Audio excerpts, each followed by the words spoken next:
We made dandan noodles for dinner tonight. Originating from Sichuan, this dish is all about a rich, nutty, savory sauce, fragrant pork, and that signature tingly, spicy heat.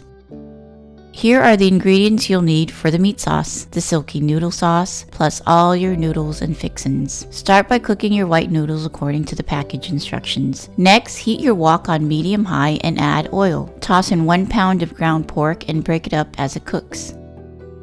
Season with 5-spice powder,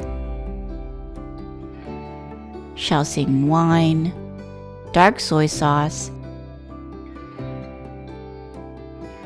and hoisin sauce. Cook until the pork is browned and slightly caramelized. Once the pork is cooked through, scoop it out of the wok and set it aside. If this made you hungry, please subscribe or follow. Your support keeps us cooking and sharing more recipes like this. Oil the wok again and add your sui mi yat sai, or in our case, a similar fermented and preserved mustard green. Stir fry it for just a few minutes. When it's fragrant and warmed through, remove the fermented mustard greens from the wok and set them aside. Now it's time to make the noodle sauce. In a bowl, add some hot water to help everything dissolve. Whisk in sesame paste, soy sauce, and a bit of sugar. We also use our homemade chili oil, but this is optional. We like to add it to our bowls at the end. Finish with some minced garlic,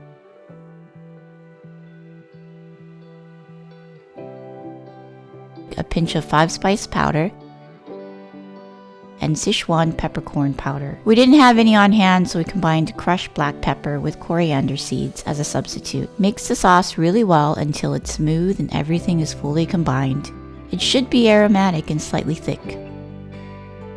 Now it's time to plate. Add a generous portion of noodles to your bowl, then pour over some of that noodle sauce. Top with cooked ground pork, blanched bok choy,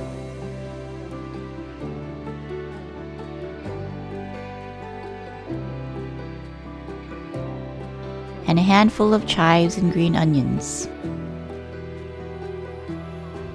Sprinkle on chopped peanuts for crunch, and add the cooked sui mi yat sai, or preserved mustard greens. Finish with a drizzle of chili oil if you like it spicy, then mix everything together so every strand of noodle is coated and every bite has a bit of everything. These dandan noodles are pure comfort in a bowl. Rich, savory, nutty, and as spicy as you like. Try this for dinner tonight. Please hit the subscribe button below.